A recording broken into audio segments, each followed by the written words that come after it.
एक कहानी है बौद्धों में 84 सिद्धों की कथा है। 84 सिद्ध हुए हैं, बड़े महान सिद्ध हुए हैं। उनकी सामर्थ्य, उनका ज्ञान, उनका अनुभव, उनका व्यक्तित्व सब कुछ अलौकिक है। ये महासिद्ध माने गए हैं। उनमें से एक महासिद्ध हुए हैं नरोपा।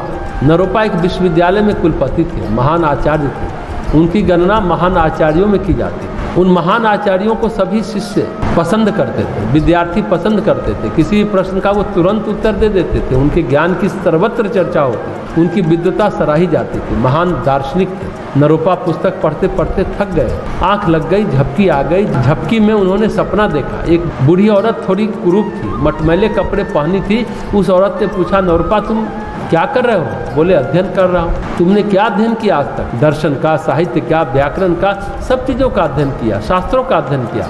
उस औरत ने पूछा, नरोपा तुमने केवल शब्द जाने हैं या अर्थ जाने हैं? शास्त्रों को पढ़ा या सत्य का अनुभव भी किया है? नरोपा ने कहा, अभी तक मैंने शास्त्र जाना है, शब्द जाना है, अर्थ का अनुभव नहीं किया है। वो कुरूप औरत देखते देखते सुंदर औरत बन गई। भद्दी सी दिखने वाली षोडशी कन्या बन गई। उसकी सुंदरता के तेज को देखकर नरोपा चकित रह गया। वह नाचने लगी। नरोपा ने सोचा, मेरे कुछ कहने से इसकी कुरूपता सुंदरता में बदल गई। नरोपा ने कहा, यह सत्य है कि मैंने शास्त्र पढ़े हैं, यह सच है मैंने शब्द जाने हैं, लेकिन लोग कहते मैं विद्वान हूँ। मुझे अनुभव भी हुआ, मैंने अनुभव भी किया है, शास्त्र का, शब्द का अनुभव किया है। लेकिन जब उस सुंदर युवती ने यह बात सुनी तो फिर से वह कुरूप बुढ़ी, नरोपा तुम्हारे झूठ ने मेरी सारी सुंदरता छीन ली। तुम असत्य बोल रहे हो, तुम्हारे शब्दों में, बातों में कोई सत्य नहीं है। उपनिषद कहता है, अप्राप्त मनसा, सत्य जो है मन वाणी से परे है, मन के पार है। मन की कालिक धो तो सत्य का अनुभव होता है। जो आँखों से दिखाई देता है, जो इंद्रियों से दिखाई देता है, उसमें घटनाक्रम दिखते हैं, पार और परे उसका सत्य नहीं दिखता है। जो माथे पे आंखें लगी हुई है, उन आँखों से सत्य नहीं दिखता है। घटनाक्रम की अनुभूति होती है जो बाहर घट रहे हैं। जो परिदृश्य, परिवेश दिखता है, परिप्रेक्ष्य नहीं दिखता। परिदृश्य दिखता है। वह बुढ़िया जब कुरूप हो गई तो उनको बहुत पछतावा हुआ। जो है उसको सच बोलना तो सीख नरोपा।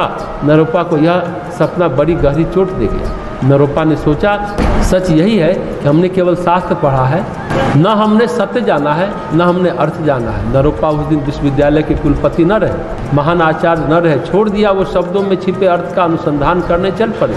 उनकी भेंट महान गुरु तिलोपा से हुई। तिलोपा ने शिष्य के रूप में उन्हें स्वीकार किया और नरोपा ने पुस्तक पढ़ना छोड़ दिया। तिलोपा का चिंतन मनन करने में, गुरु की सानिध्य में, गुरु की सेवा में जीवन व्यतीत होने लगा। गोस्वामी जी कहते हैं, उगरई विमल विलोचन ही के। चिंतन मनन करते करते उनकी हृदय की आंखें खुल गई। शुद्ध चित्त से होने वाली अनुभूति मिली। अंतर्ज्ञान के, अंतर प्रकाश के, अंतर महिमा के कपाट खुल गए। तो गोस्वामी जी कहते हैं, इसकी बड़ी महिमा है। अगर हृदय के नेत्र खुल जाए तो फिर मिटे ही दोष दुख भव रजनी के। कहते हैं संसार में जो रात्रि है वो मिट जाती है। संसार की रात्रि क्या है? संसार संस्कार से है, कर्म से है। संसार वो नहीं है जो हमें दिखता है, वो संसार नहीं है। पेड़ पौधे, घर मकान, ग्रह नक्षत्र, चांद सितारे, बर्फ पहाड़, नदियाँ झरने, ये जो दिखते हैं ये संसार नहीं है। संसार तो अंदर छुपी वासनाओं के जाल में, संसार इसमें है। मुझे कुछ चाहिए, संसार इच्छाओं में है, कल्पनाओं में है। संसार मैं और मेरे में है, तू और तेरे में है। संसार योजनाओं में है, बुद्धि के ताने बाने में है। संसार मन की हलचलों में है। जब तक यह है भव रजनी, यानी संसार की रात्रि, संबंधों की रात्रि, संस्कारों की रात्रि, कर्म की रात्रि बनी रहती है। लेकिन चित्त शुद्धि की प्रक्रिया में चित्त निर्भर होता है। संसार संस्कार दोनों मिटते हैं, फिर संसार और परमात्मा का भेद मिट जाता है। कहते हैं भव रजनी, रात्रि में अनेक दुख होते हैं। रात्रि में दुख होता है, चोरों का, डाकुओं का, उठाईगिरी का रात्रि में दुख होता है। विषैले जीव जंतुओं का, हिंसक पशुओं का रात्रि में अनजाना भय घेर लेता है। रात्रि में कई दुख होते हैं, लेकिन चित्त शुद्धि के साथ, हृदय के नेत्र खुलने के साथ, अंतर्ज्ञान, अंतर प्रकाश की अनुभूति के साथ ही मिट जाता है। बोध होने लगता है। बोध बुद्धि का धर्म नहीं है, बोध हृदय का धर्म है। इसलिए भगवान गीता में कहते हैं श्रद्धावान लब्धते ज्ञानम तत्परा संयते इंद्रिया।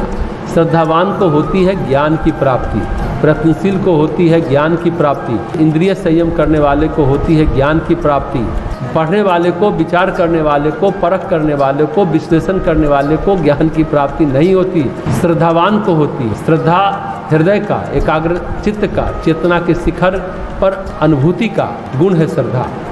कहते श्रद्धावान लब्धते ज्ञानम तत्परा संयते इंद्रिया।